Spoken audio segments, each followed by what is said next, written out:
Good morning, everybody. Good morning. Good morning. Good morning. So delighted to be with you this morning. Let's take this opportunity to allow more folks to join this morning. Good morning to everybody. Good morning. Good morning. Good morning. Good morning. Let's let some more folks jump on. This is a very important topic this morning. Very, very, very important topic. We're talking about generational wealth. We're talking about generational wealth. Good morning. Thank you. From Deloney, Leather Deloney. I hope I'm pronouncing that right. I'm a little bit away from the screen. Good morning. Yes. Good morning to everyone. Brother Warren. Good morning. Good morning. Good morning.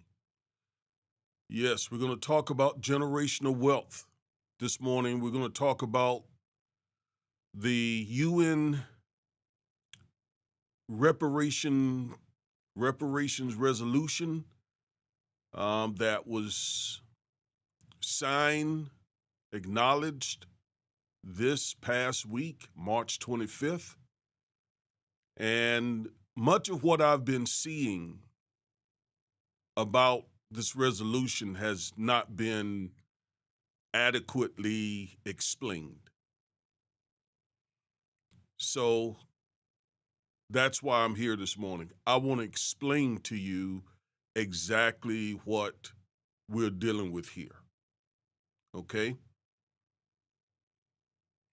So let's give it some time, more folks to get on here. This is a legal document and it requires some legal expertise to understand what it's saying and how to use it, how to get the best use from it. And a lot of the people who have been commenting don't have that expertise, and so they haven't brought an expansive and thorough explanation of this document.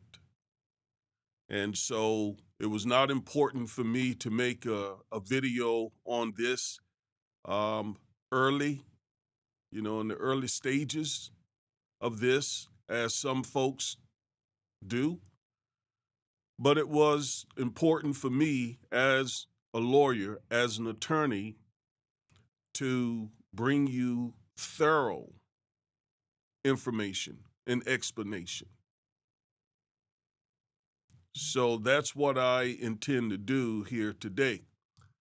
Uh, Good morning to everybody. Good morning, good morning, good morning,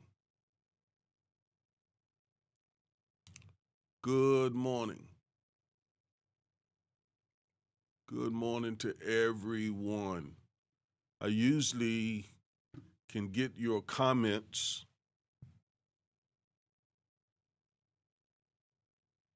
I usually can get your comments on the screen here where I can see them clearly. I'm not seeing those right now.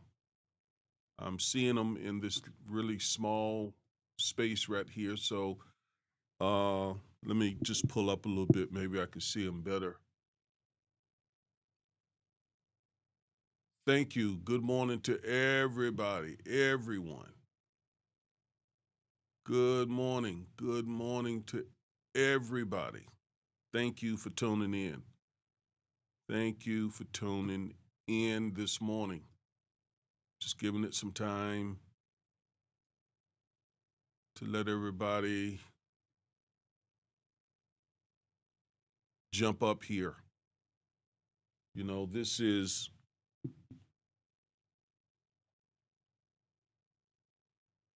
This is Saturday morning, so I'm not gonna keep you long. Promise you that.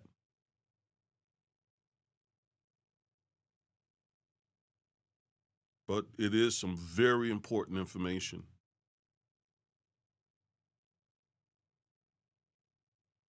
All right, so we'll get started here in just a moment. Good morning, good morning, good morning, good morning. Can you, when you come on, can you tell me where you are joining us from, please? Love to know where we are reaching. So let me know where you're coming from. All right. Even if you've already, good morning, let us know.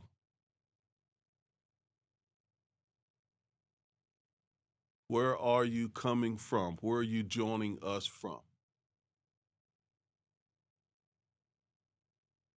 Thank you. Thank you so much. Someone says, thank you for educating us. We learned so much. Thank you so much for that. That is definitely my goal, is to educate. Michigan. Michigan is in the house. Boston, Tacoma, Washington. I love it. I love it. I love it. The Caribbean, blessings to you. Massachusetts, yes, this is wonderful. Minneapolis, Minnesota. Hello, and God bless you. Did I see Albuquerque? Yes, Albuquerque, New Mexico. Massachusetts, great state of Florida, Alabama, Georgia, Corpus Christi, Birmingham. All right, Southern California. Wonderful, wonderful, wonderful, wonderful. Wonderful. So, yes, this is a very important topic. North Kakalaki is in the house. North Kakalaki pulled up. NYC. NYC, thank you for being here. South Sacramento, California. This is so wonderful. This is so wonderful that we're all gathering today to, once again, to get some understanding about this reparations resolution. Sacramento. Good morning, Georgia. Baton Rouge, Louisiana. Blessings to you. Blessings to you. Okay. All right, so we're going to get started.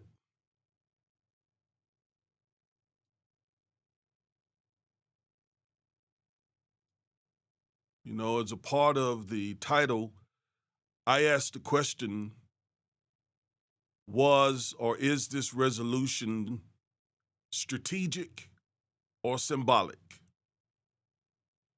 Strategic or symbolic? Now, let me say this. I am and have been a lawyer for going on 20 years, 2 decades. So I think like a lawyer. I approach things with a legal mind. So that's how I see things. That's how I construct things. That's how I interpret things. Okay? I am trained that way. So when I parse this document, I parse it from a legal perspective. When I parse other documents, when I do anything, At this point, I'm just trained to approach it from a legal perspective. When I read the Bible, I read it from a legal perspective. And so, as I saw the headlines regarding this resolution, I said a lot of people are missing what's really going on here. They're missing how this document should be interpreted.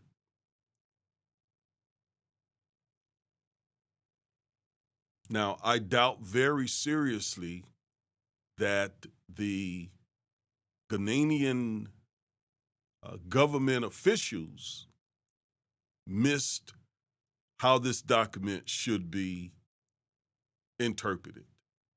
But many here in America missed it and don't see it. And oftentimes that is because, at least on social media, the people with the biggest platforms or who have the followings are not lawyers. They don't know what they're talking about quite often. And they are just essentially, in many ways, just misleading people, especially as it relates to us African Americans. It's one of the frustrations that I have with social media. Any and everybody can get a microphone, get in front of a camera, and start what we used to call, from where I'm from, jaw-jacking. And essentially, again, just misleading, creating confusion and chaos where there needs to be clarity and understanding.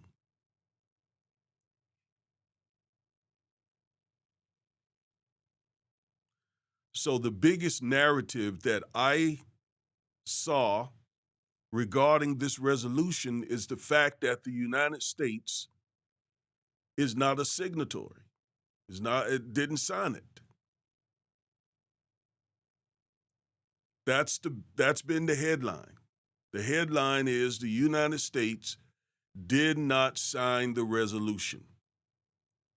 That's just about almost all the coverage has been the fact that the United States hasn't didn't sign this resolution.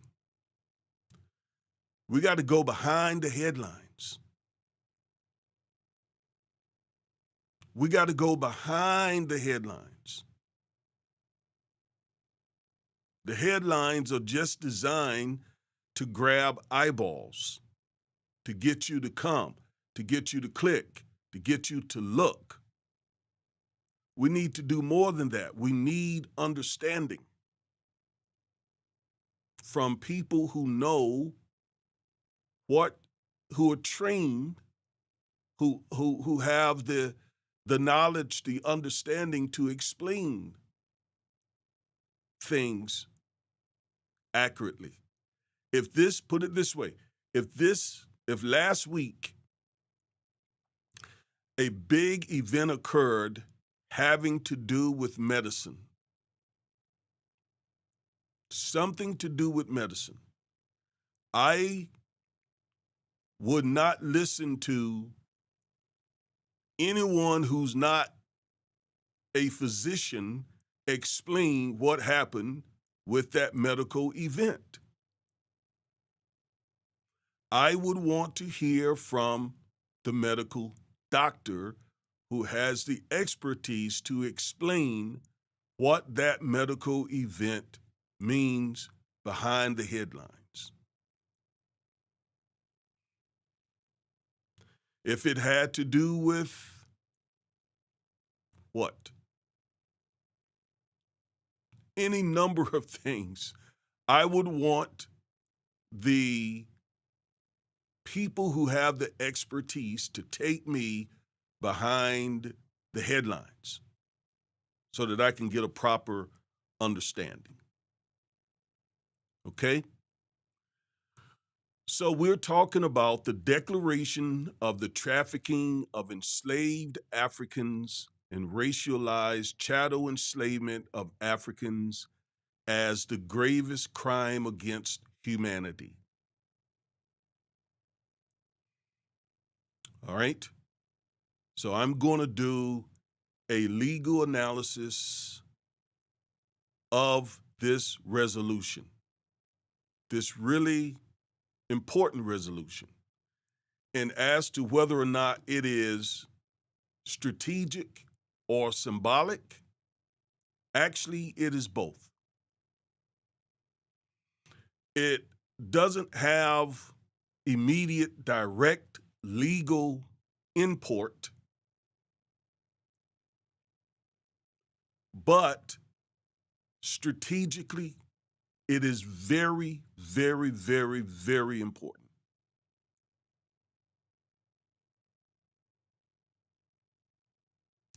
It is the first time that the United Nations has said, has acknowledged this, that chattel enslavement, the trafficking of enslaved Africans, is the gravest crime against humanity. All right, so yes, that is wonderful. Thank you. Thank you for finally acknowledging that. But then the question becomes, how do we use it? How do we use it? What is its usefulness to our fight for reparations? I want to go into that a little here.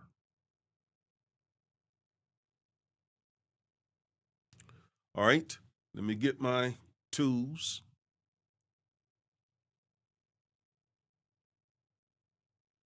And let's start digging in just a little bit.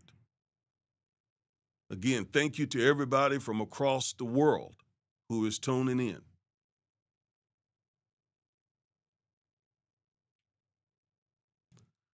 So, reparations are about generational wealth. The reason African Americans, despite being brilliant, resilient, despite our grit and determination, despite that warrior spirit that we brought with us, despite all of that, after 400 years, we only have about 3 to 4% of this nation's wealth. And there's a reason for that.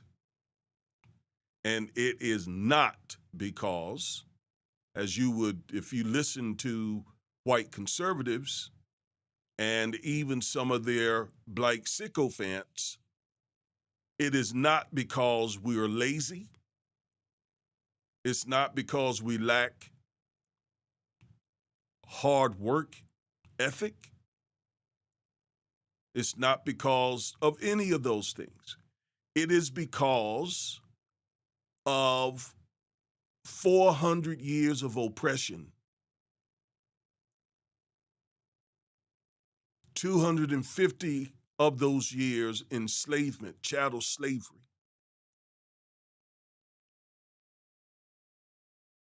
another 100 years of Jim Crow,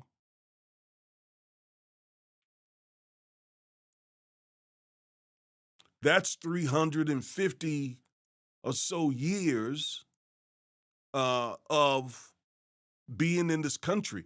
We've only been from under legal oppression in my lifetime. Again, we've only been free of legal, de facto oppression in the last 60, 70 years. During the original 350 or so years, We were enslaved. We couldn't build wealth. All of our labor, our services, our ingenuity was being robbed from us, and it was being used to enrich whites.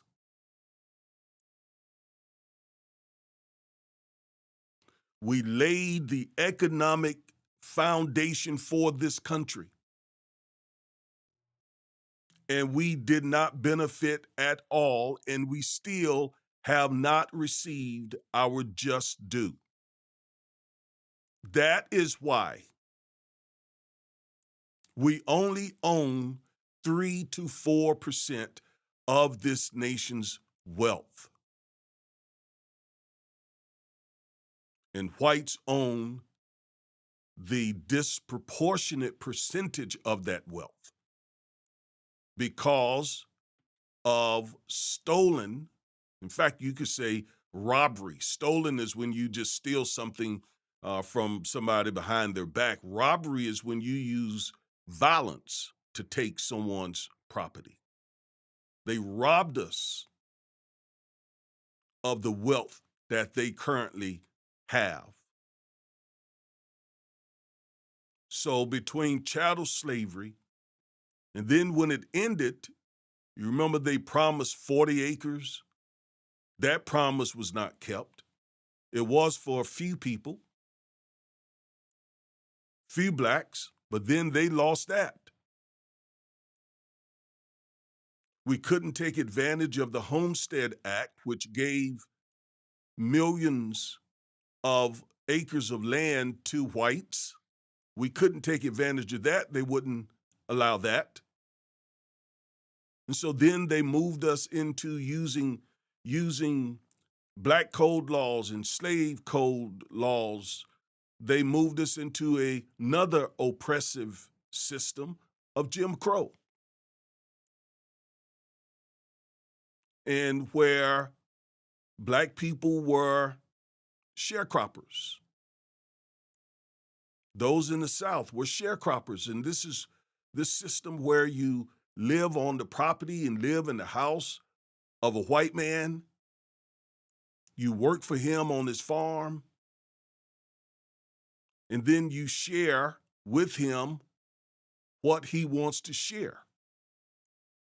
After he takes his expenses, after he takes most of it. Let's say that year you made $10,000 on that farmland. Well, he'll already take $8,000 of that and put that in his pocket, and then you and him split the remaining $2,000. That kept our people in poverty. Now, let's not overlook the fact that from right after slavery, that 100-year period, despite all that oppression, black people were able to build schools, to build some prosperous communities.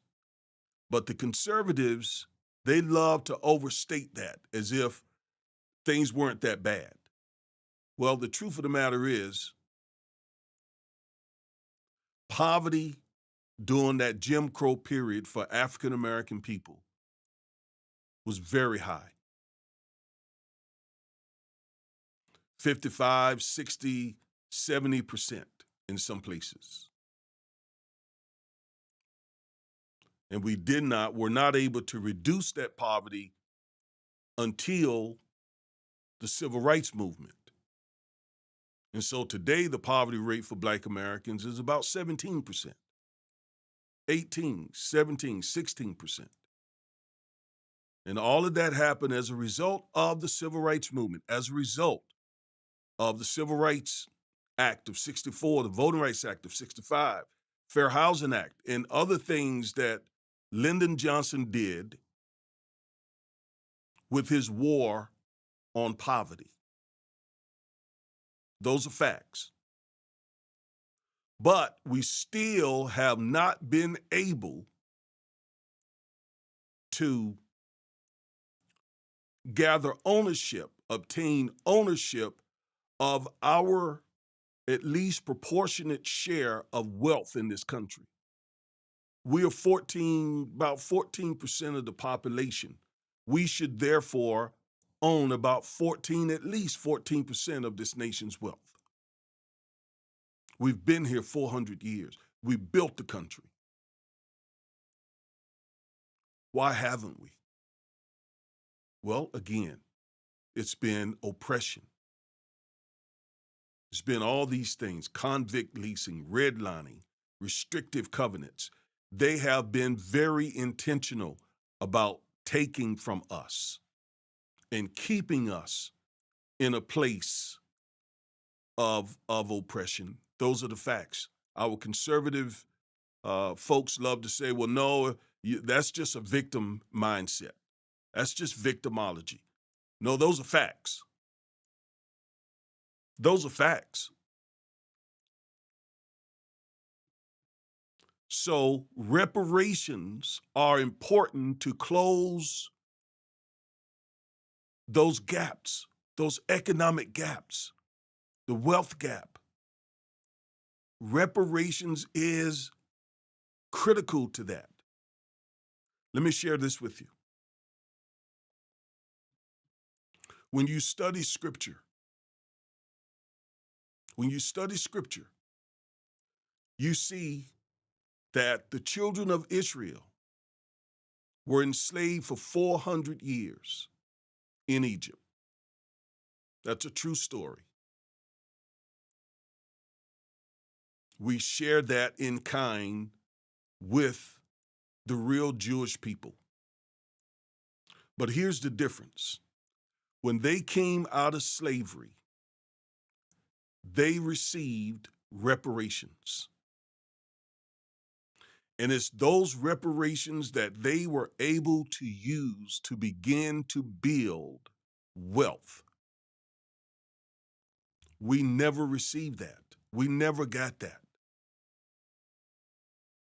They got reparations.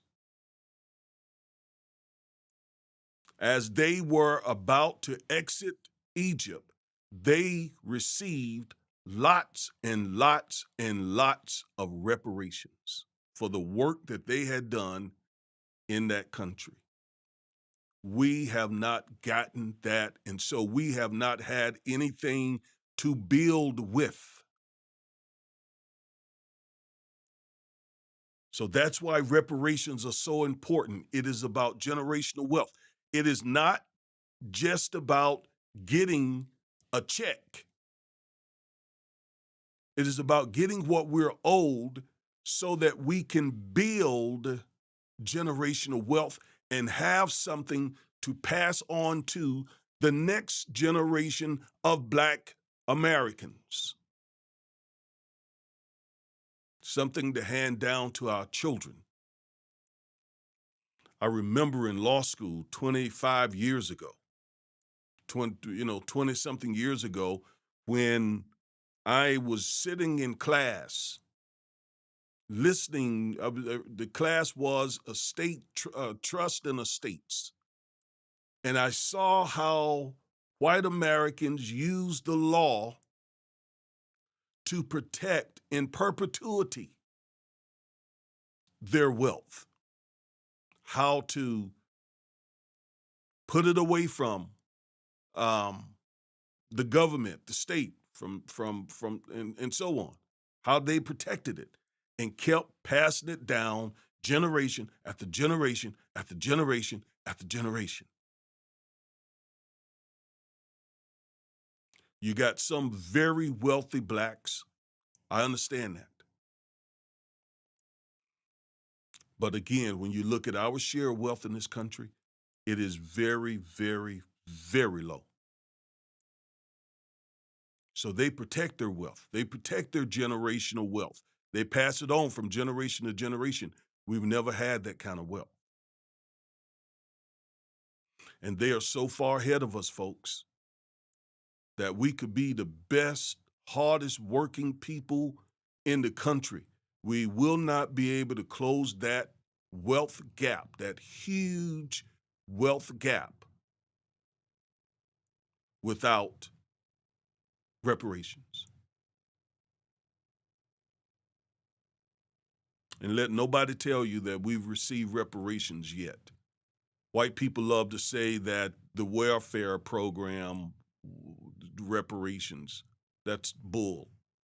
The reparations program, most people on welfare are white, and it was created for white people. FDR didn't create welfare for blacks. And besides, it's always great, of course, for a country to have a social net.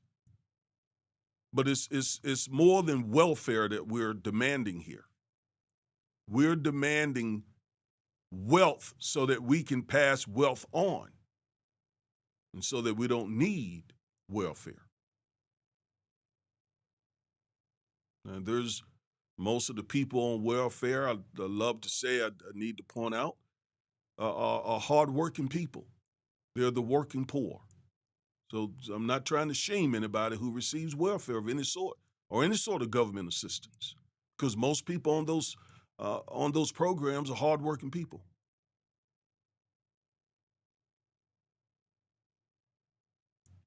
But we need to build wealth. Reparations is a huge part of that. All right, now, let's go back. This is something that I said about reparations about a year ago. I've been making videos on reparations for quite some time, and here is what I said. Okay, let me get this set up for you.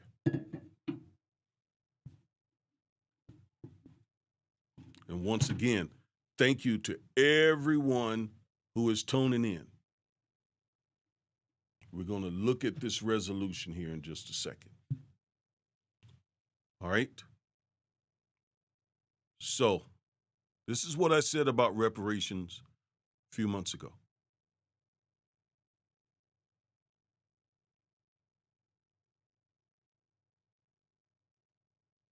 But I want to stress this will be a tough fight for reparations.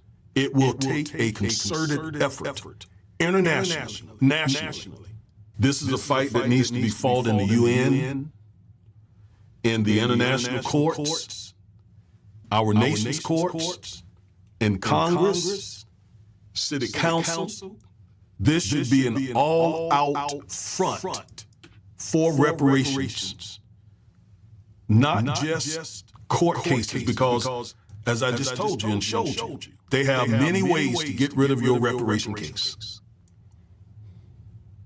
But when we are applying the pressure from various sources, and we're doing it internationally, when our African brothers and our European brothers and our Brazilian brothers and our Caribbean brothers and wherever we are have united against this white supremacy and are collectively demanding reparations on all levels, that is going to be the best way to demand reparations. Not just black Americans here fighting this fight with whites here. I'm telling you, they are going to fight a serious demand for reparations, as you see it already. They're going to fight that tooth and nail. Some of them are prepared to fight it violently. So yes, that's what I said months ago. I stand by that, and we see that more so today than ever before. And here's why. White resistance.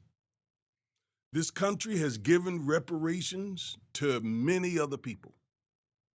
Native Americans, Japanese Americans, Chinese Americans, even former enslavers. But there is a strong resistance to black reparations. So here's what I wrote. White resistance to black reparations is entrenched, aggressive, and unrelenting. It will not move on its own.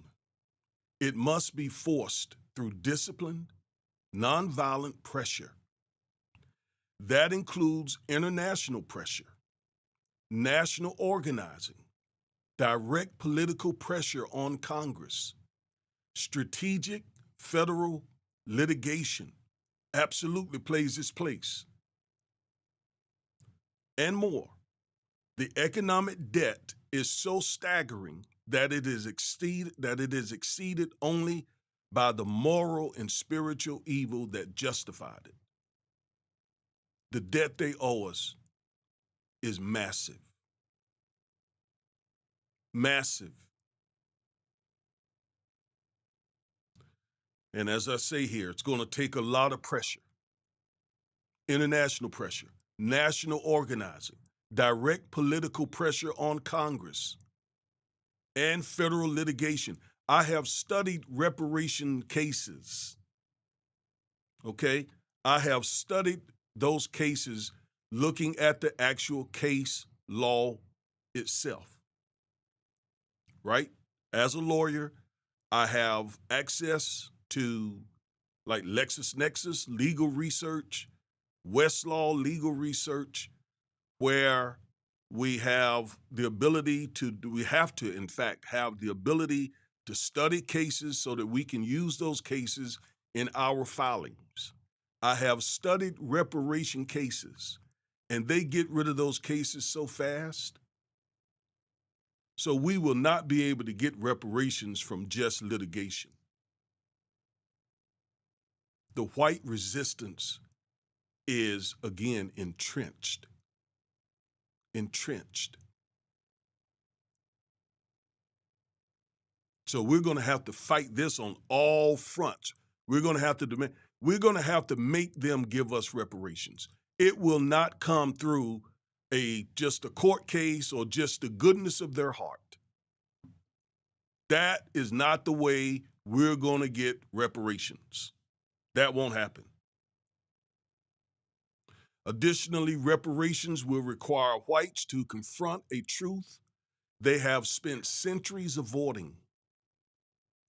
A painful and humiliating acknowledgement that cuts straight through the myths America has told itself and sold to the world. Myths rooted in white and Western civilization supremacy and American exceptionalism. They tell themselves and tell the world that America is this great, great nation because of exceptionalism, because of Western civilization. America, here's the truth, America became great because it stole the land and the labor from non-white people. Reparations is an acknowledgement of that. So not only is the debt itself staggering, but also the acknowledgement is also staggering. And most white folks are not ready to make that acknowledgement. We got to force them. We got to use our leverage. And this UN resolution is just another part of that leverage. It will not move on its own. It must be forced through disciplined, nonviolent pressure. Now, I want you to listen to a statement that was given by a Ghanaian official the day before the resolution was signed. He says several things that are really, really important. Excellencies, members of the press, distinguished colleagues. Good morning, and thank you for joining us today.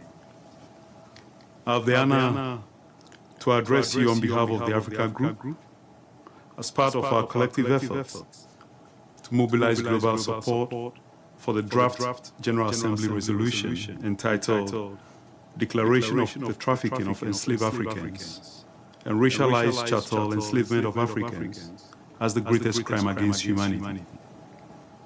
This initiative did not arise suddenly. I want you to hear this. This initiative did not arrive suddenly. Okay, this is not something that the Africans thought of last month or last week. Listen very carefully. Nor is it the undertaking of a single nation. That's important. Ghana presented this resolution, but Ghana was speaking on behalf of the African Union. In other words, many African nations. This was not just Ghana. This was an organized effort by many African and Caribbean nations. Keep listening. It is the result of a clear continental mandate grounded in decision taken at the highest political level of Africa's multilateral institution, the African Union. In February 2024, at its 37th ordinary session, the Assembly of Heads of State and Government of the African Union adopted a decision, that's Decision 884, designating the theme of the year 2025 as Justice for Africans and People of African Descent through Reparations. This landmark. Now, some of you are telling me that there is an echo. Some of you are telling me that there is an echo. I want you to confirm that if that's the case, because you need to hear what's being said and you need to hear it clearly. And I got a couple other videos, so I want to make sure that there is no echo. So please let me know if you're hearing an echo.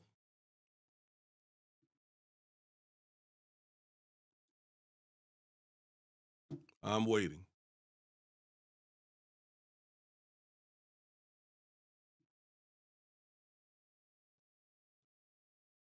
If there's an echo, I want to replay this. I'm waiting. Did you hear an echo? Let me play some more. Decision elevated reparations for the transatlantic slave trade, colonialism, and apartheid to a flagship.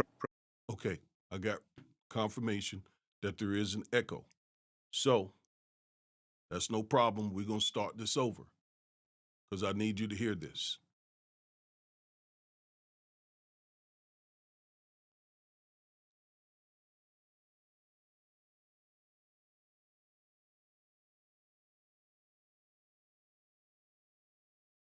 Excellencies, members of the press, distinguished colleagues, good morning and thank you for joining us today. I have the honor to address you on behalf of the Africa Group as part of our collective efforts to mobilize global support for the draft General Assembly resolution entitled Declaration of the Trafficking of Enslaved Africans and Racialized Chattel Enslavement of Africans as the greatest crime against humanity.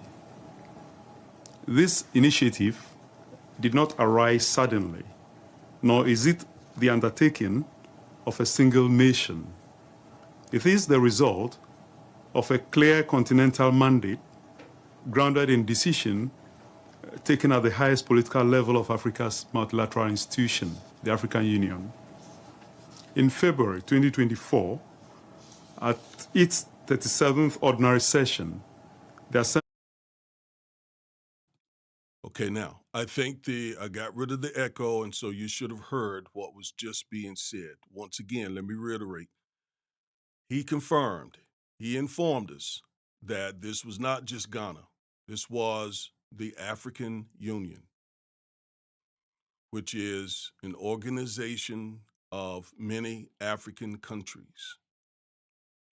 And this was also a part of the group that sponsored this resolution also included Caribbean nations.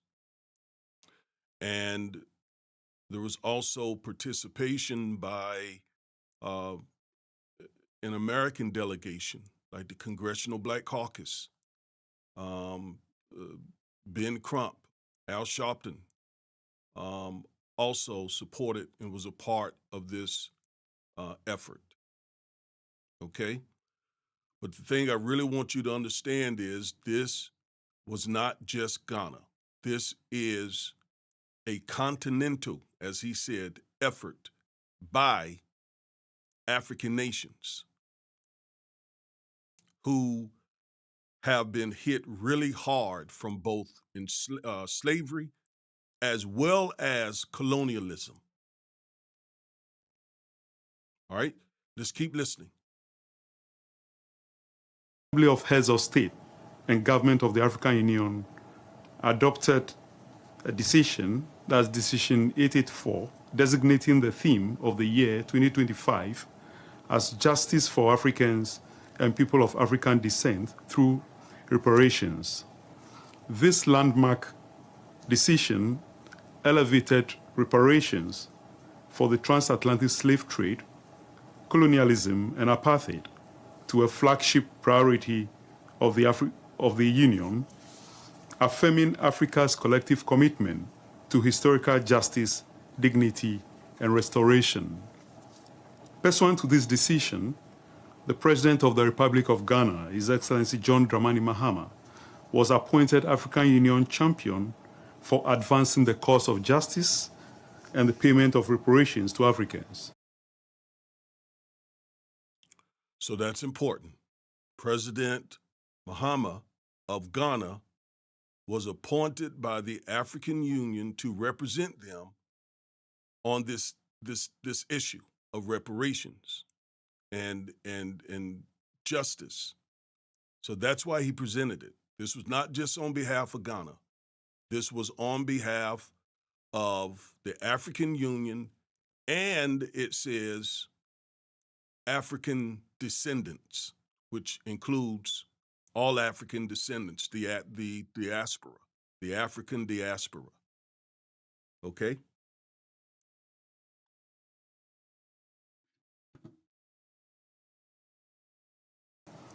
This mandate reflects not only continental responsibility, but also a solemn moral thrust to pursue acknowledgement, truth, restorative justice for crimes whose consequences continue to shape global inequality. In September 2025, during the General Assembly debate of the 80th session of the United Nations General Assembly, the President of Ghana announced the country's intention to lead the tabling of a draft resolution on the declaration of the trafficking of enslaved Africans and racialized chattel enslavement of Africans as the grievous crime against humanity. This initiative was further strengthened in February 2026 when the 39th Ordinary Session of the Assembly of Heads of State and Government of the African Union formally endorsed the draft resolution and urged all member states to fully support the initiative of the AU champion for reparations at the United Nations. This endorsement provided clear continental political authority and reflected a unified African voice. Accordingly, the draft resolution was submitted to the United Nations by Ghana on behalf of the African Group. Ladies and gentlemen, let me emphasize clearly, this resolution has been developed through a transparent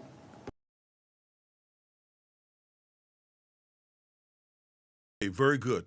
So the point from that video is that this was not something that happened overnight, and it's not just Ghana. It's not just President Mahama. This is about the African Union and African descendants. Okay? Now, let's see what, we got some other video here. Let's walk through this. So here is the front page of this resolution. General Assembly, commemoration of the abolition of slavery and the transatlantic slave trade. A80 L48, 17 March 2026, which is about a week before. This is the draft resolution, which was, as we see here, 17 March 2026, about a week before it was actually acknowledged by a majority of the UN nations, United Nations.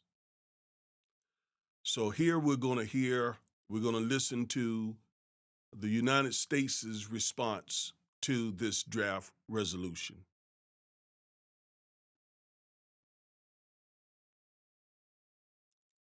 Okay, before we get to him, this is the actual vote. 123 in favor. Let's go back.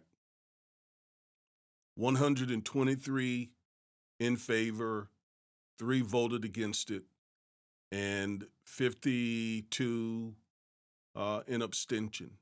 And of course, the United States was one of the 3 that voted against it. And that's been the headlines. That's been the whole headlines, okay? And there's so much more here going on than just the fact that the United States voted against it. Now we'll hear from the U.S. envoy who stated what the United States official position is on this resolution. Thank you, Mr. Chairman. The United States remains steadfast in its opposition and condemnation of historic wrongs that resulted from the transatlantic slave trade, the trans-Saharan slave trade, and all other forms of slavery. We remain committed to the acknowledgement that these historical wrongs. Despite this, the United States observes that the text of this resolution. Thank you, Mr. Chairman. The United States remains steadfast in its opposition and condemnation of historic wrongs that resulted from the transatlantic slave trade, the trans-Saharan slave trade, and all other forms of slavery. We remain committed to the acknowledgement that these historical wrongs. Despite this, the United States observes that the text of this resolution remains highly problematic in countless respects. Consequently, the United States cannot support the adoption of this resolution. We regret that the United States must once again remind this body that the United Nations exists to maintain international peace and security. It was not founded to advance narrow, specific interests and agendas, to establish niche international days, or to create new costly meeting and reporting mandates. This resolution does all 3. The United States has defined long-standing objectives to the framing of reparatory justice and the duty of reparation for historical wrongs. While we acknowledge the horrors of the past, we do not accept this resolution's assertion that historical facts from the 15th through 19th century constitute violations of jus cogens, as the term is understood in contemporary international law. The United States also does not recognize Jus cogens.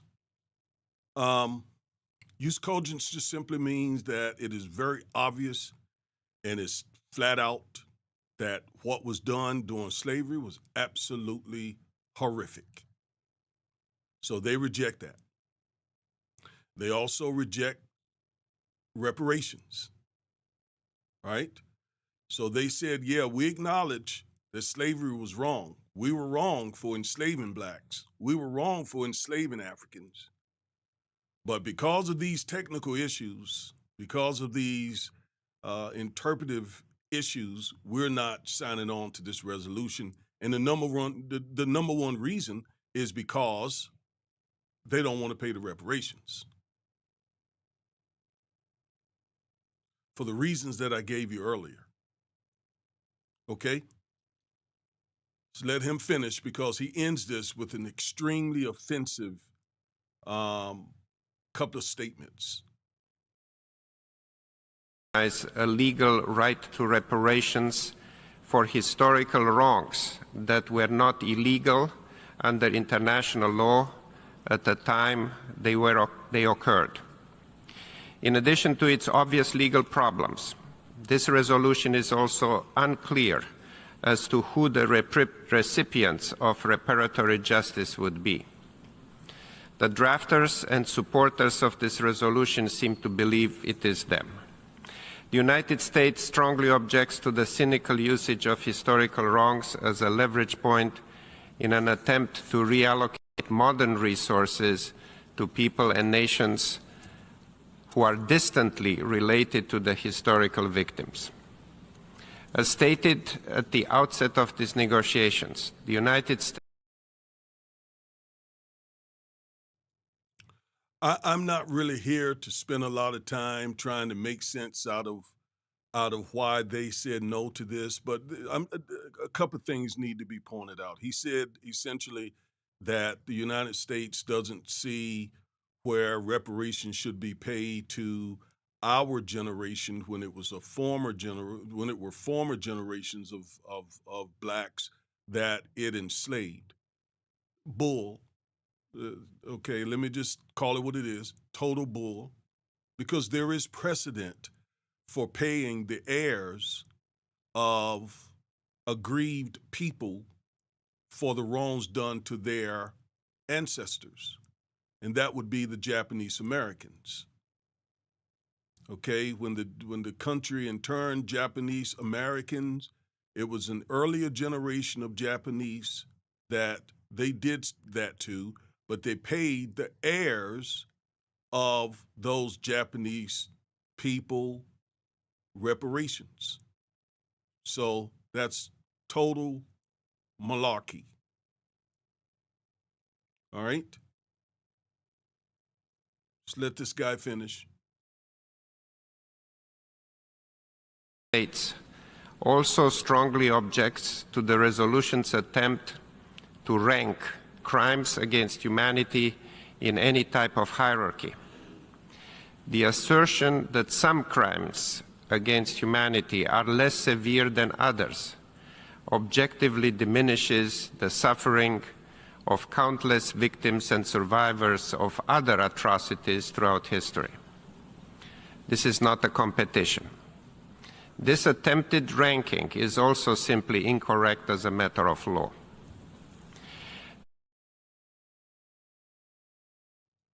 So he then goes on to say that they object to calling what they did to us the gravest crime of humanity because there shouldn't be a hierarchy.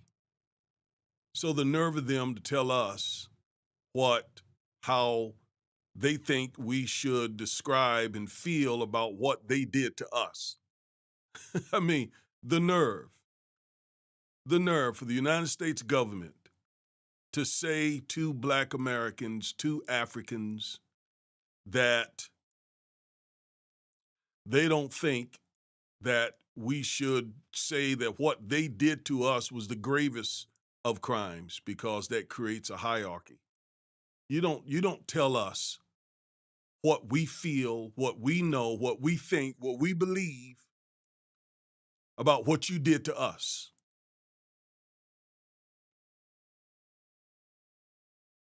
The United States would also like to express disappointment in the arbitrary historical perspective of the text.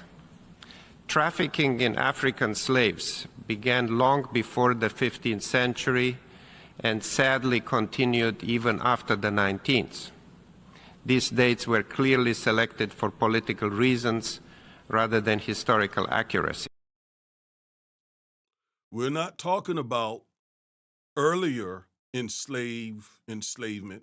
We're talking about from the time we arrived here, okay, in mass numbers, some 10 to 12 million, and even more than that, some historians have said, brought here from Africa And folks, don't let anybody mislead you about the fact that we Black African American people are descendants of the continent of Africa.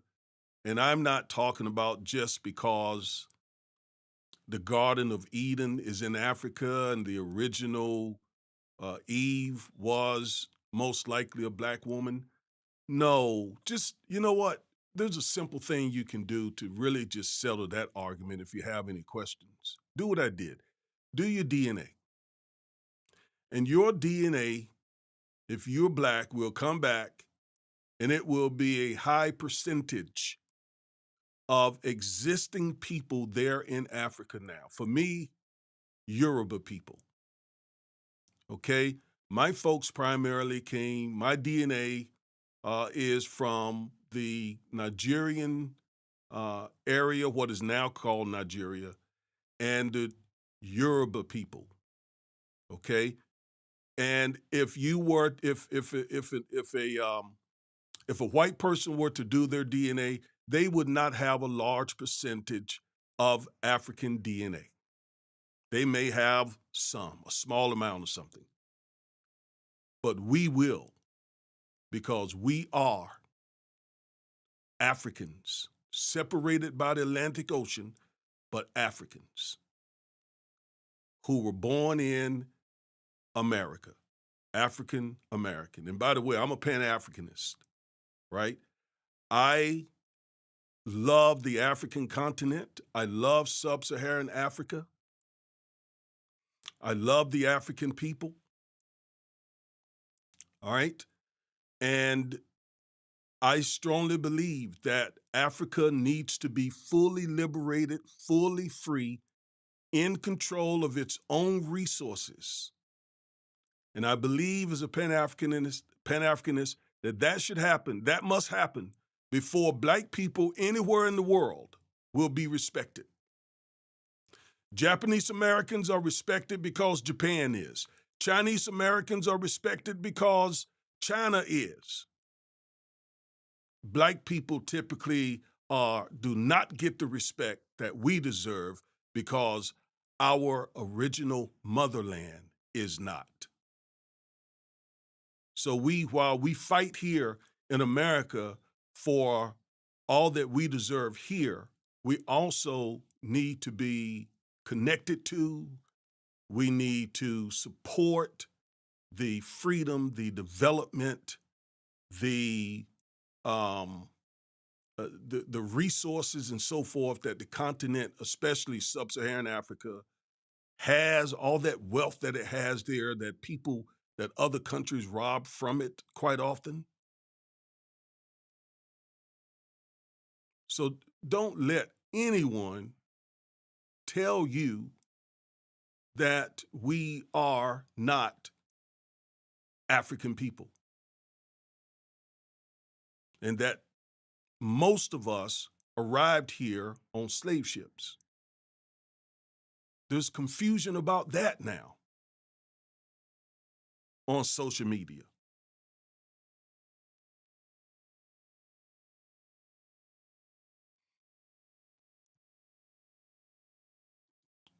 Let's finish his statement because, again, it gets even more offensive.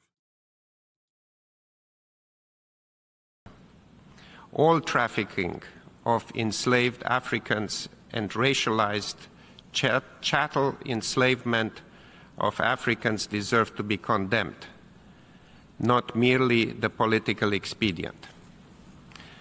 Also, there are some fake news articles suggesting that the sponsors of this resolution called into question President Trump's support of the Black community. We reject any such suggestions. Indeed, President Trump has done more for Black Americans than any other president and enjoyed historic support from the Black community in the 2024 election. He is working tirelessly to deliver for them and make our country greater than ever. Finally, we must express our deep disappointment regarding the process that led to this text. Throughout drafting, the United States and other delegations offered constructive contributions aimed at aligning the text with the established international legal frameworks. These contributions were ignored. For these reasons, the United States will vote no on this resolution. Thank you. I thank the distinguished representative of the United States. Now, did you hear him say at the end that President Trump has done more for Black Americans than any president in American history? Did you hear that? Did you hear that?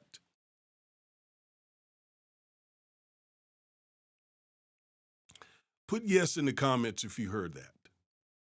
If not, I want to play it again. He said this before, but to say this in front of the world,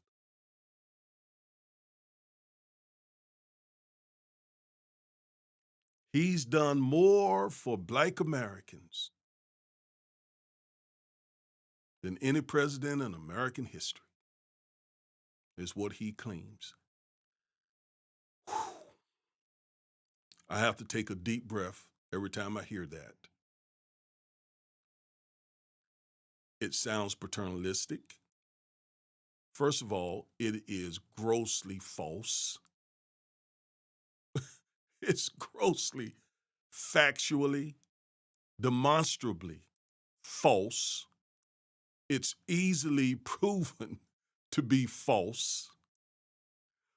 What is it that he thinks he did that was so much better than, say, Lincoln, despite his issues, leading the way to emancipate millions of Blacks during the Civil War, and then Lincoln also helping pave the way to abolish slavery altogether?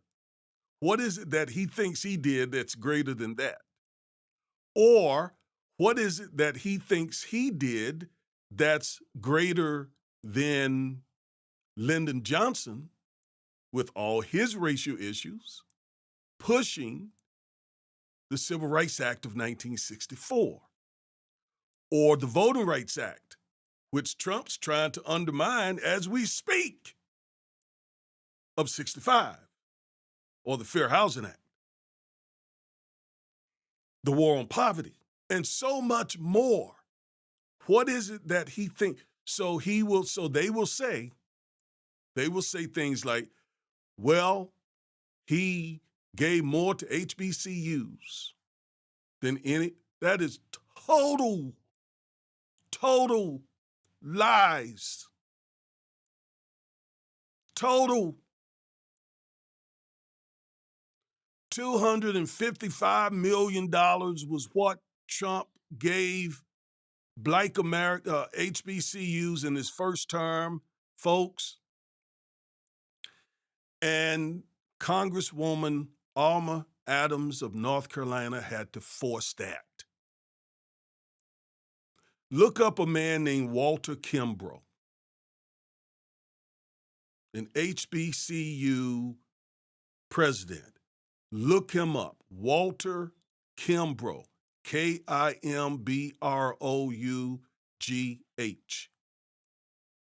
He will tell the truth about what Trump did, HBCUs. But let's go ahead and say, okay, he gave $255 million to HBCUs.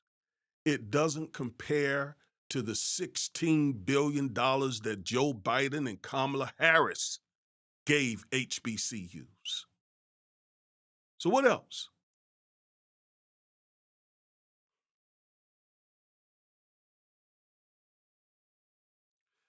So there was this other program that they did where a company could get tax breaks if they tried to build in low-income African-American communities. That did not benefit Black folks. I did a video on that just a couple of months ago. Rich land developers have been getting those tax breaks. That did nothing for the African American community. Okay, the First Step Act.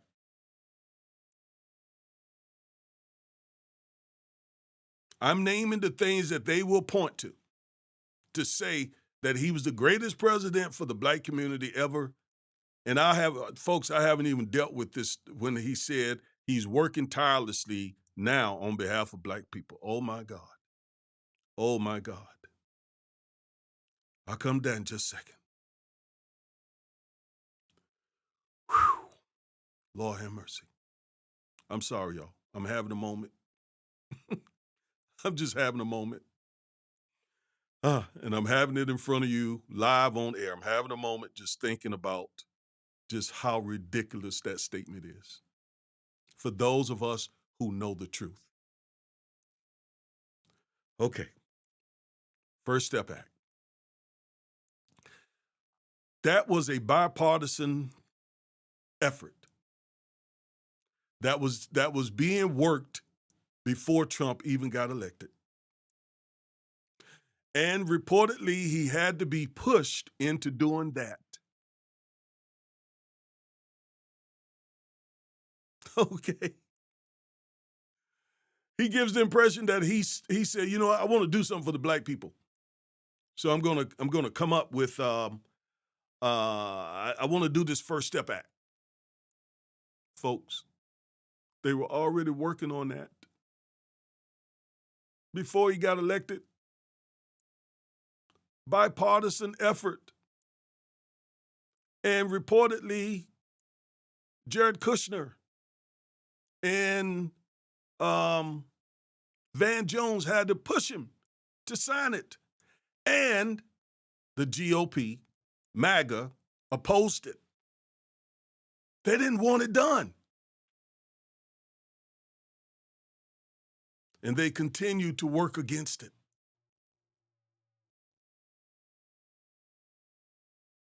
And oh, by the way, when you throw on top of that Trump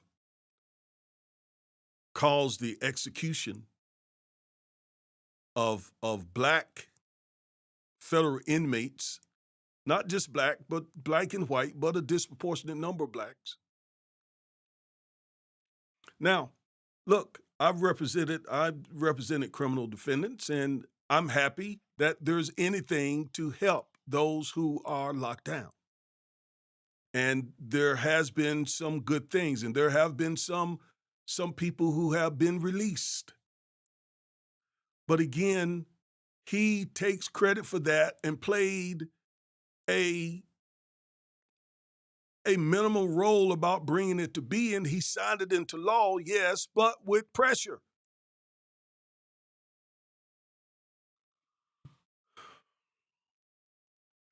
And then when he says he's working tirelessly on behalf of black folks, my people, listen to me.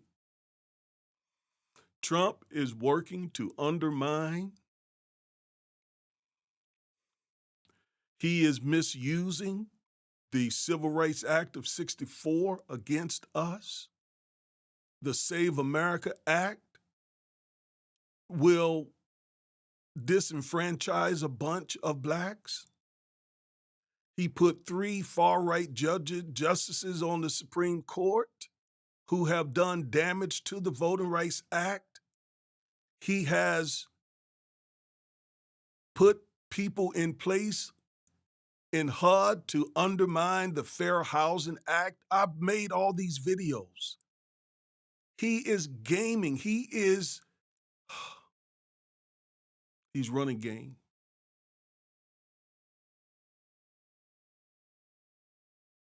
He's running game with the help of some in our community,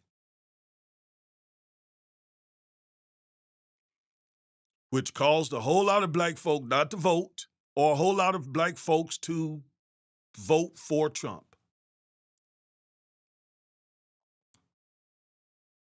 which helped him get elected. And now that same person, that same president now, voted against reparations. When I started making videos, people would show up on my channel and say, no vote, No reparations, no vote. No reparations, no vote. No reparations, no vote. And all of that was intended to help Trump get elected. It was intended to say no to Kamala Harris or Joe Biden at that time. And so the person that they have helped get elected is the president who voted no on reparations. You see the game? I hope you do. I hope you do. Lord. I hope you do. I hope you do. I hope you see it. It's so clear.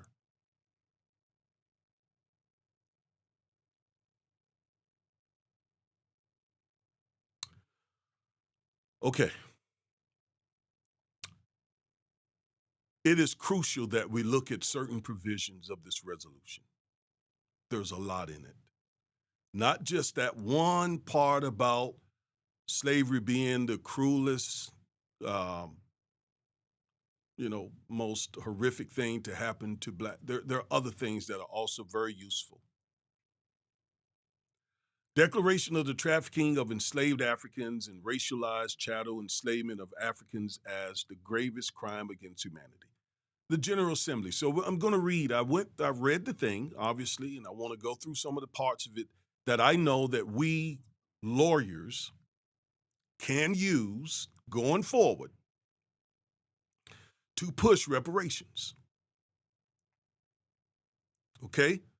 That's where the real benefit of this resolution comes from. It is not mandatory legal authority. No court in the United States has to follow anything this resolution says, but it's persuasive. It's another brick that we build upon. It's another brick that we build upon. All right, here's some of the things. And I can tell you, I am going to use some of these things in this resolution. I'm going to use some of these things to argue on behalf of my clients, our clients, when there's a civil rights issue, when there is some voting or some type of, I'm going to use some language from this resolution to help build my case. Okay, just stay with me. The General Assembly, recalling the aims, purposes, and principles of the Charter of the United Nations, reaffirming the Universal Declaration of Human Rights, which proclaimed that no one shall be held in slavery or servitude, and that slavery and the slave trade shall be prohibited in all their forms.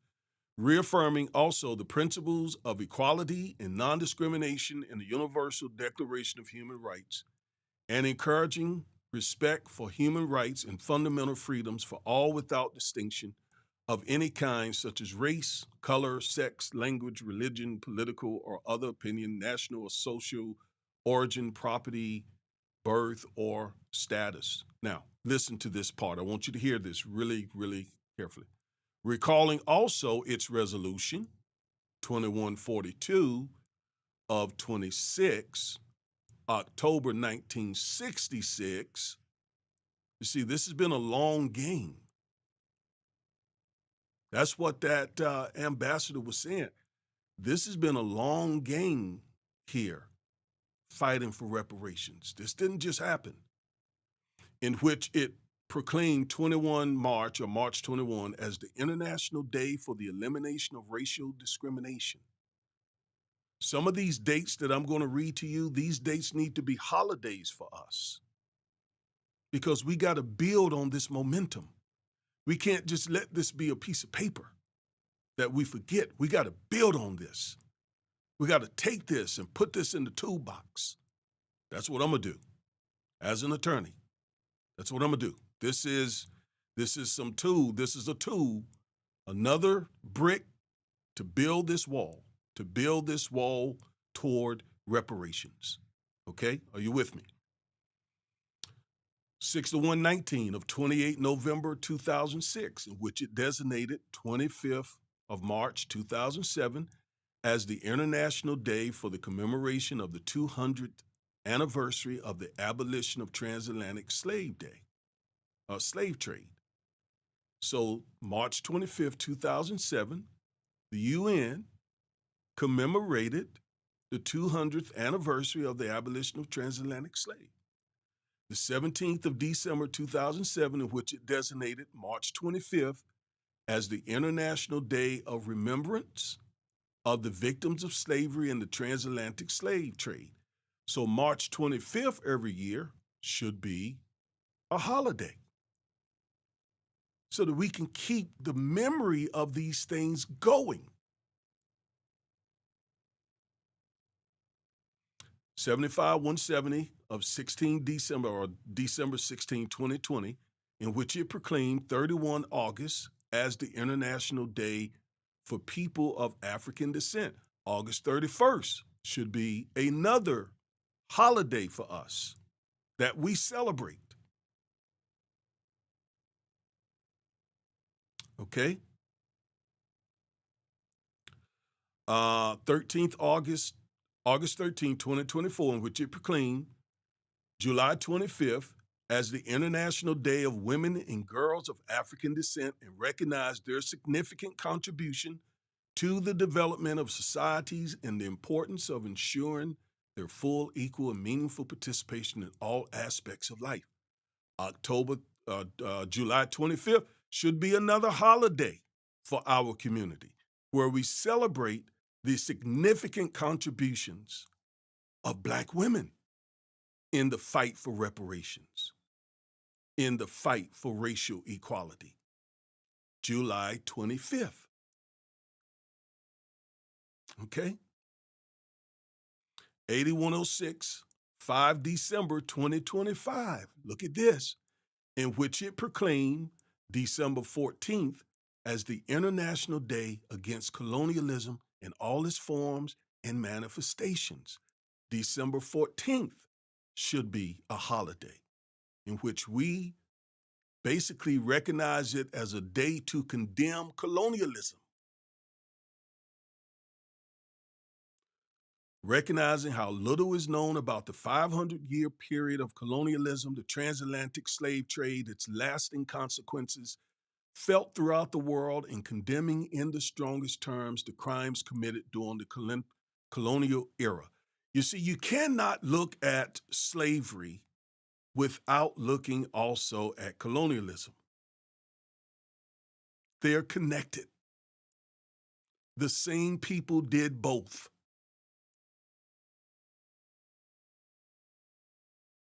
Okay?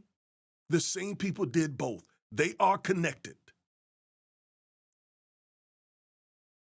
And that's why we cannot divorce ourselves from our African heritage,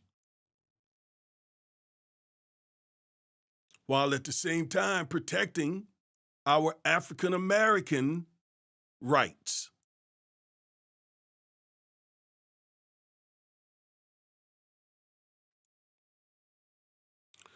All right, let's keep reading. Underlining the call of the African Union's Agenda 2063 for the restoration of Africa's place in history and the healing of its wounds, including those inflicted by slavery and colonialism, and recognize the Caribbean Community 10-point plan for reparatory justice. Taking note of the designation by the African Union of 2025 as the year of justice for Africans and people of African descent through reparations, and of the period of 2026 to 2036 as the decade of action on reparations and African heritage. So last year, 2025, the African Union designated that as the year of justice for Africans and people of African descent through reparations. We here in America, we didn't hear anything about that. We, African Americans, we should have been celebrating that as well. Well, the period 2026 through 2036 as the decade of action on reparations and African heritage, we should recognize that decade as these African brothers and nations have set aside, as well as the Accra Declaration on Reparations and Racial Healing and relevant initiatives by the African Union. Now, I noticed someone in the comments earlier said, I don't trust them Africans. You see, that's part of the problem. That's part of the problem. There are white supremacist forces that don't want us trusting each other. Because so long as we are divided, they can conquer. And they can continue to conquer.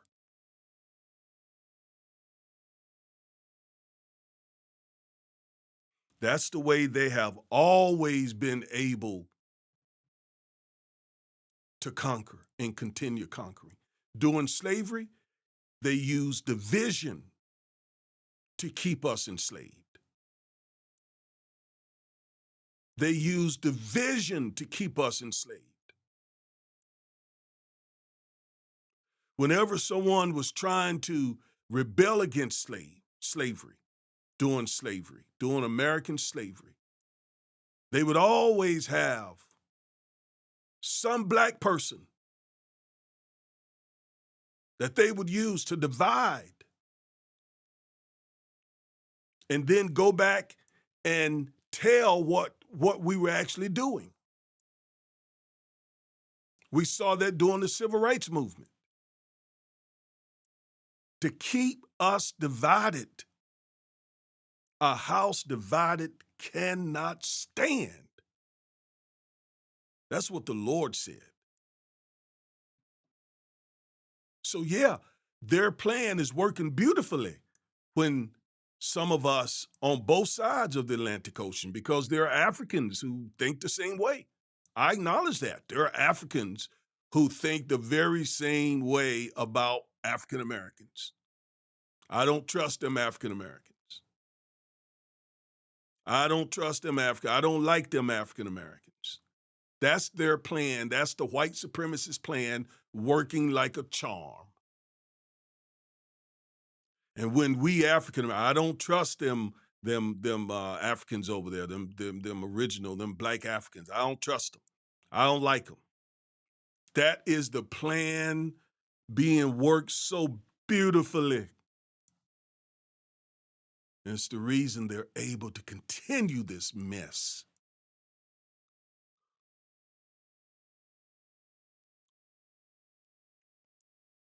Recalling that the large-scale trafficking of enslaved Africans marked a profound rupture in human history, just stay with me, folks, whose consequences have extended across centuries and continents, and that the 15th century marked the critical beginning of the exceptional and dark history of the capture, forced transportation, and racialized chattel enslavement of the people of Africa through the first known mass state-sponsored auction of captured Africans taken from Nar, Tider, in the Bay of Arguin. I don't know if I'm pronouncing those correctly. And by the way, if you've never been to the continent of Africa, you must go to West Africa, and you must go to Ghana, and you must visit the point of no return. I have been loving on Ghana for at least 40 years. Kwame Nkrumah is a hero of mine. The president, the first African president to free his country from colonialism. Kwame Nkrumah. He is one of my African heroes.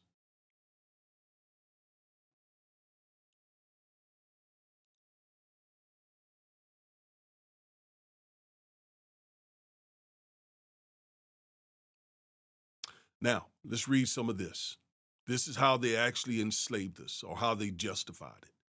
Taking note of the progressive codification of the racialized chattel enslavement of Africans across the world, including the papal bull, Dom the verses of June 18th, 1452, and the Romanus Pontifex of January 8th, 1455, which authorized the reduction of African persons to perpetual slavery. That is the Catholic Church sanctioning slavery, justifying it with the weight of the Catholic Church behind it. Those popes issued these papal bulls, meaning these basically documents that gave interpretation to Catholic theology, excusing or even justifying the enslavement of black people. And this entire paragraph here, I'm not going to go through it all, but that's what all these did in one way, shape, form, or fashion. Folks, just as this resolution will go on to say, this was definitely the most absolute, horrific crime in American in human history. Not just American, but in human history.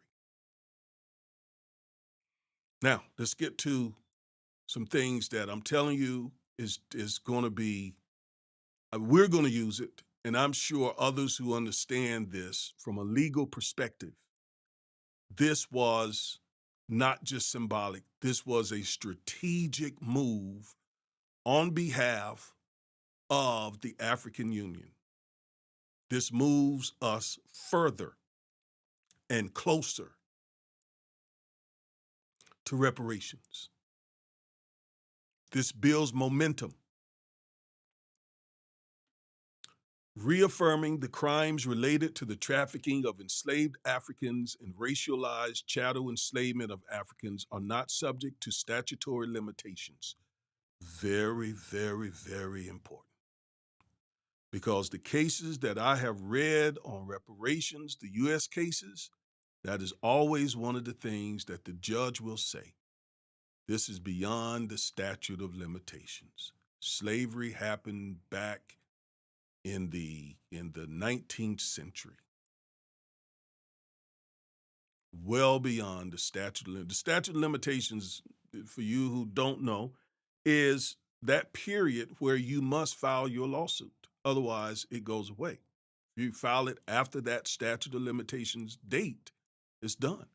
You don't have any legal claim under American law. And that's the law in many countries.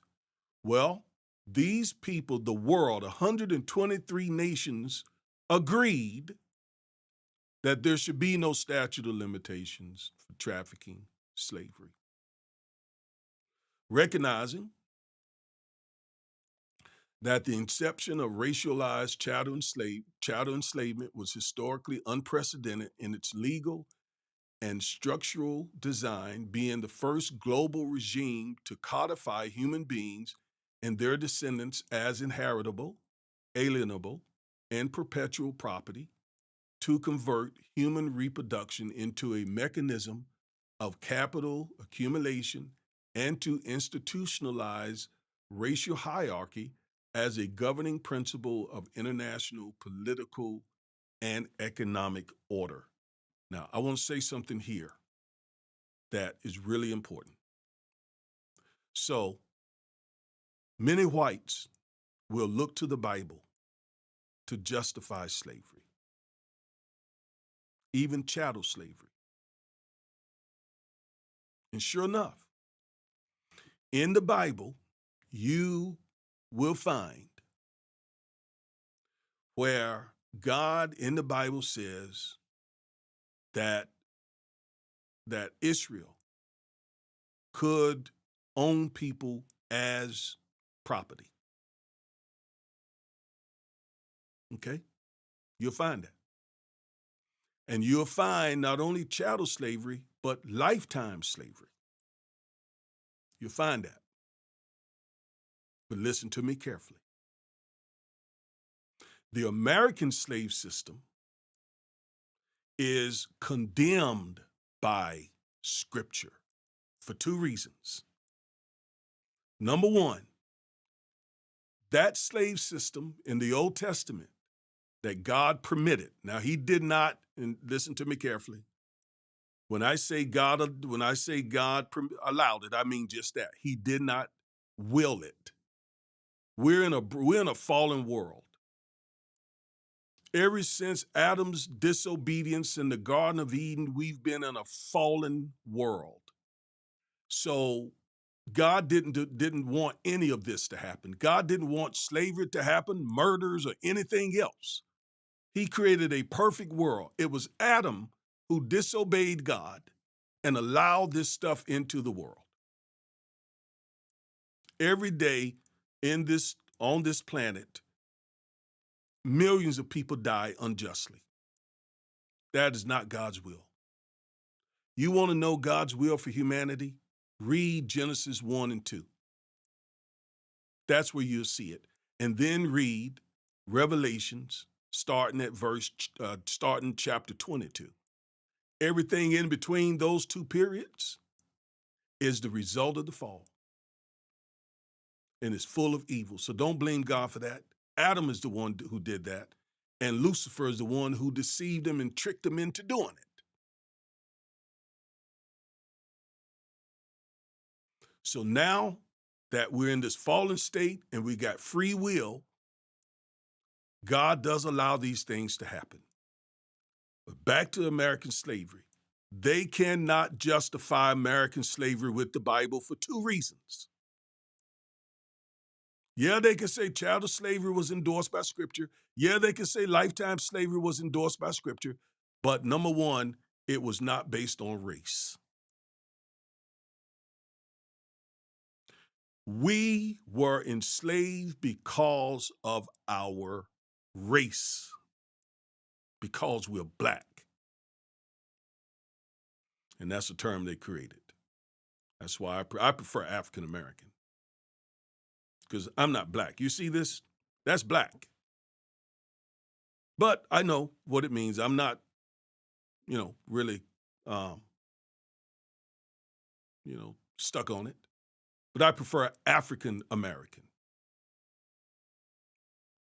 But we were enslaved because we are black or African American.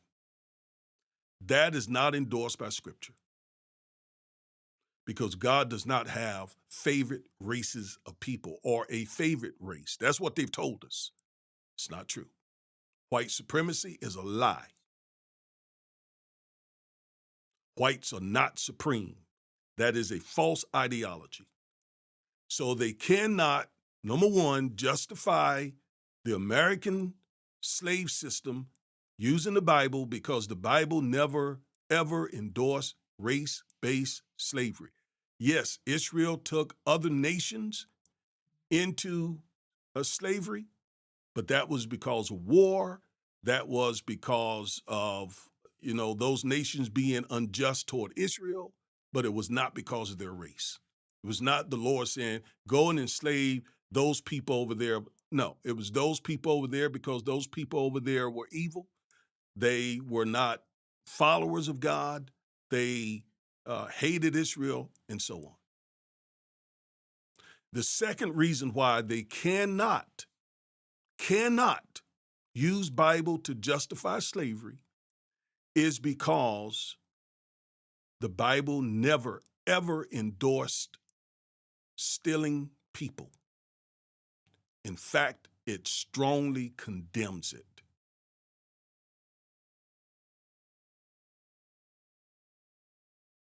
In both the Old and the New Testament, they went to Africa and stole black people.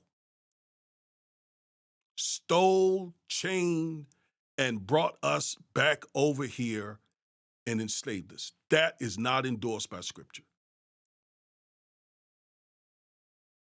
Say, well, yeah, but the African people over there, some of the chiefs and so on, they sold us to them.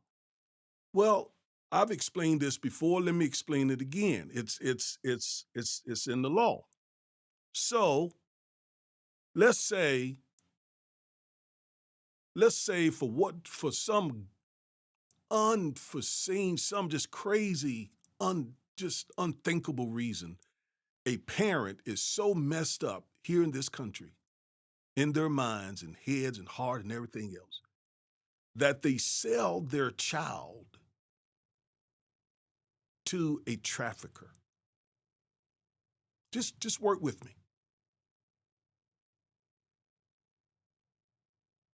Okay? Just think about that. Would that excuse the trafficker? No. No. I'm telling you, under the law, the trafficker would absolutely be prosecuted for trafficking. It doesn't matter that some out of the mind parent, perhaps, or somebody else sold the person to the trafficker. That doesn't excuse that. And that's because the person who was being sold never consented. That's who you look to. Did the person being trafficked consented to being trafficked? And if it was a consensual type of thing on its face, then the question becomes, was it? So that's where you look. You look to the person being trafficked. And we were trafficked. We never consented. So the fact that some African chiefs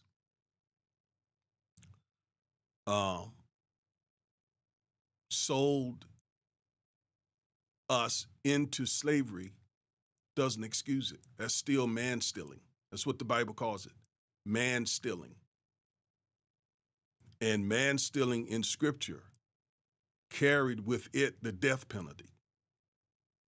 So for those two reasons, race-based, man stealing, they cannot justify American slavery or any other kind of slavery with the Bible. Now,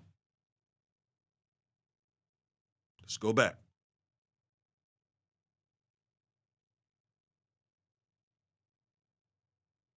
So right here, when it reads, recognizing that the inception of racialized chattel enslavement was historically unprecedented. They're absolutely right about that. Taking note of the inception of the trafficking of enslaved Africans and racialized chattel enslavement as world-breaking and world-defining, which ushered in the racial capitalist system transforming the fates of all peoples across the world through new racialized regimes of labor and property. There's so much right in that paragraph. But I told you I wouldn't keep you too long, and it's going on 2 hours. Recognizing the trafficking of enslaved Africans and racialized chattel enslavement of Africans as a crime whose moral, legal, social, and economic logics continue to inform structural racism, racial inequalities, underdevelopment, marginalization, and the socioeconomic disparities which disproportionately affect Africans and people of African descent in all parts of the world. You better believe when we file civil rights lawsuits, we're going to include this. Although it has no legal authority, no mandatory authority, it helps us make a powerful argument. And by the way, our law, United States law, already says these things too. Our law talks about, for example, the badges and incidents of slavery. That is the continual effect of slavery. That's what we're dealing with. We're still dealing with the aftermath of slavery. Even though, watch this, watch this, watch this. Even though black conservatives say that we are playing the victim card, this UN resolution refutes that. This UN resolution, which most of the world agreed with,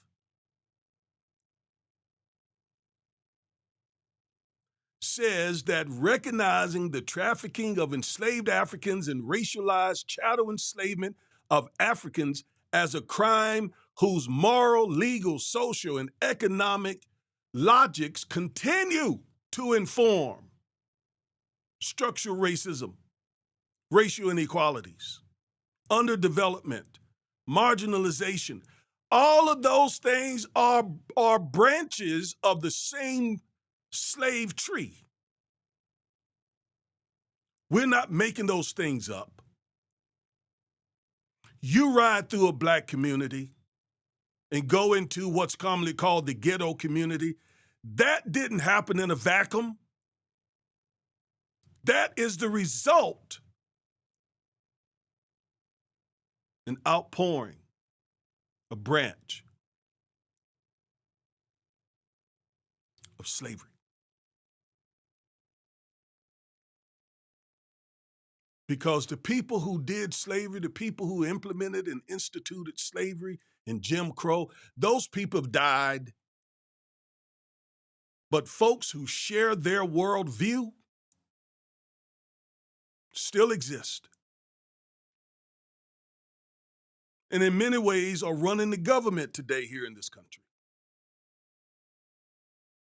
That's why I said the night that Trump was reelected, I said white supremacy. I put a video out. Go look at it.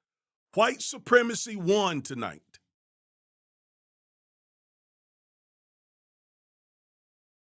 Acknowledging that trafficking of enslaved Africans and racialized chattel enslavement of Africans between the 15th and 19th centuries constituted a systemic, widespread, and institutionalized regime of violence, exploitation, dehumanization, racial subjugation involving states, private entities, institutions, and other beneficiaries across the continents and oceans. They got President John Mahama, Ghana, the African Union got the world to acknowledge these things. Though symbolic, this was very strategic. And we got to build on it. We got to build on it. Because this is true. It constituted a systematic, widespread, institutionalized regime of violence, exploitation. And let me tell you this. And if you think that what we deal with here as African Americans is awful, yeah, go to some of those continents, some of those nations in sub-Saharan Africa, on the African continent. And you'll see why this is so urgent to our African brothers. You'll see. They have been robbing our African brothers, those sub-Saharan African countries, of very valuable resources for a long time. And the world on March 25th, right, 2026, acknowledged it. Recognizing that the legacies of slavery and the transatlantic slave trade persist today in the form of structural racism, racial inequalities, underdevelopment, marginalization, socioeconomic disparities affecting Africans and people of African descent in all parts of the world. Recognizing that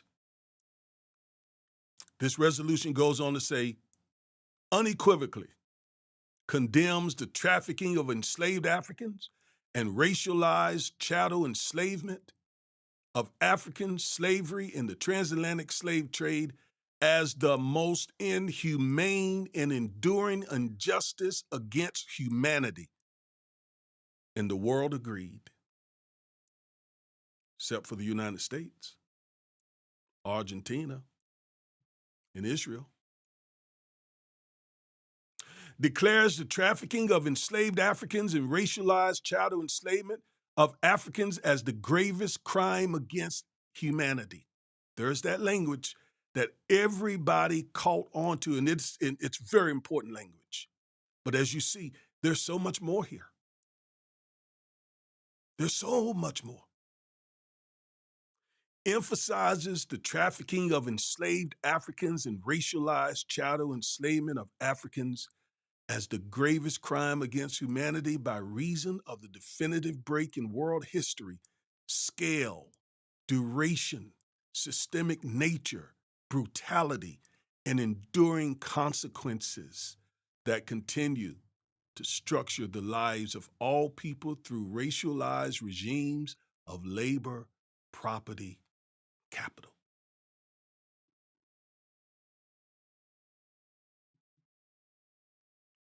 This says a lot more than just the fact that America didn't vote for it.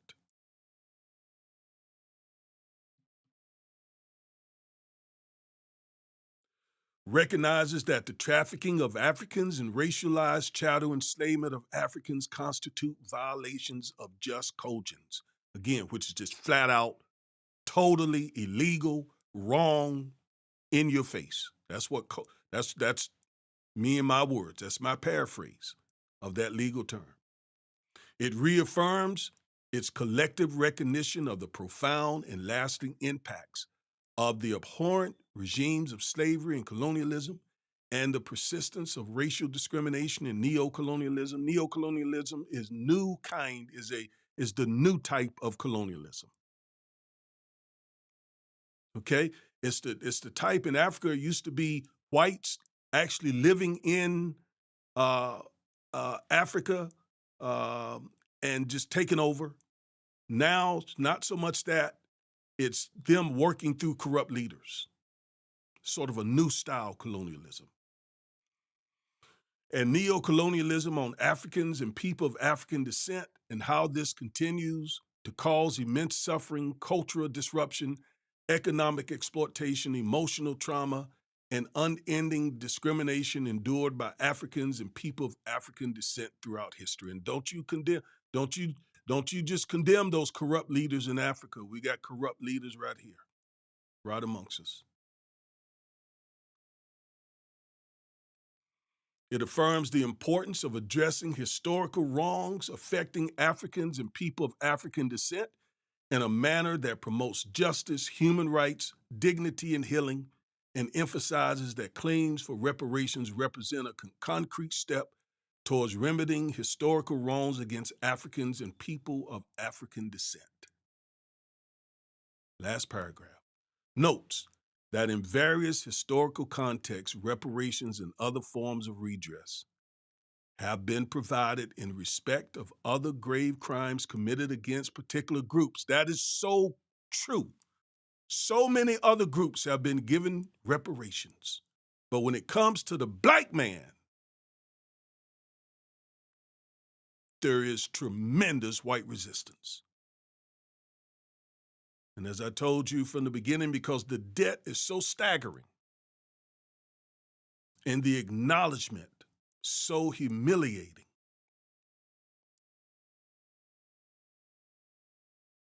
they call it Marxism. They call it Marxism. White supremacists call it Marxism, and they're black sycophants. Why? Because they say that this is a redistribution of wealth. Well, wealth may need to be redistributed when it's been ill-gotten, right?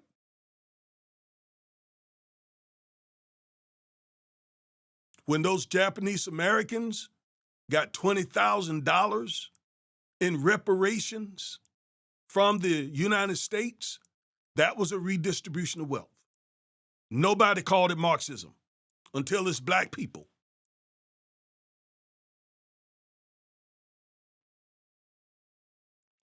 Reflecting the principle under international law that international wrongful acts entail a duty of reparation, and notes with concern that no comprehensive reparatory framework has yet been realized for the trafficking of enslaved Africans and racialized chattel enslavement of Africans, despite its scale, duration, and enduring consequences. Let me just read that again. I don't know that you hear that. Reflecting the principle under international law that international wrongful acts entail a duty of reparation, and notes with concern that no comprehensive reparatory framework has yet been realized for the trafficking of enslaved Africans and racialized child enslavement of Africans, despite its scale, duration, and enduring consequences. And the world, majority of the world, agree with that. So we got the world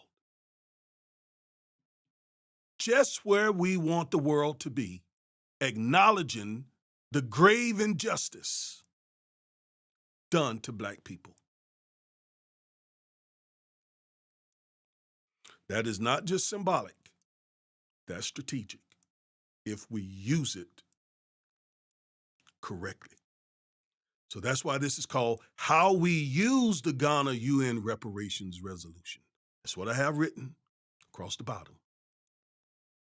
And that again is where let me go back to where I started. As an attorney, I see many ways to use this to further our demand for reparations.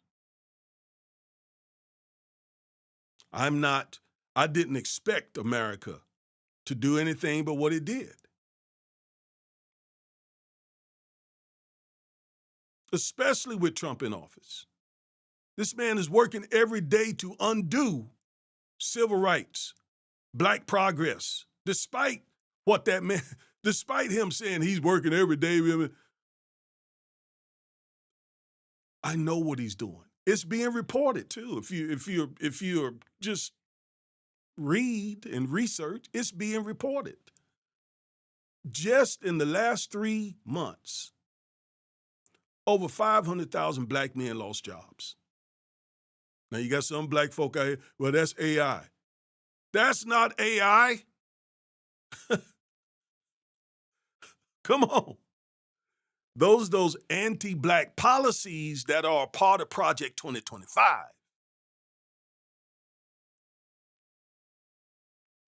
And if it's AI, why aren't other people losing the jobs to that tune? Why aren't white men losing jobs like that? Why aren't white women losing jobs? Why aren't Asian men? Come on. No, this is black men because of the policies of the current administration.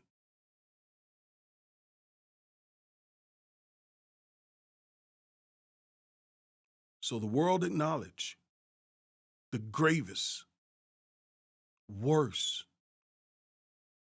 atrocity ever committed to any group of people on the planet. Now, we use that to get what we are owed, reparations.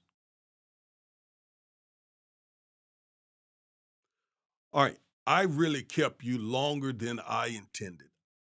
I won't apologize, though, because I'm hoping that it was instructive and helpful. So I won't apologize. I mean, it's Saturday morning. It's 12:34 here Central Time. So we still got time to do the rest of what we want to do with our weekend. All right? And so I really sincerely appreciate you spending this time with me. I'm going to be doing more of these because I enjoy the just doing it live. You know, I see some of your comments here. I would take some time to answer them, but I feel like I'm just not going to hold you any longer here. Somebody said this is the groundwork. Yes, that's right. That's the point. This is more of the groundwork. What's the Bible verse that says the race is not given to the swift or to the fast, but he who endures to the end. This has been a long journey, but this helps us move the ball further. And I will be using it. This language here, when we're doing civil rights cases, I'm going to remind courts, judges, all the time with some of this language. And this is what the world said. This is what the world, United Nations, said. They acknowledged this. That's big. So the story should not be America voted against it. What else did you expect? The story should be this moves us further. This is more ammunition. This is more tools in the toolbox. I'm telling you, I am certain that Africa, in fact, they've put out statements. I'm certain that Ghana and the African Union are celebrating this win, not just as symbolism, but strategic. And my heart goes out to those sub-Saharan African nations, primarily black nations, who have all of that natural resource and have to fight and contend with this white supremacy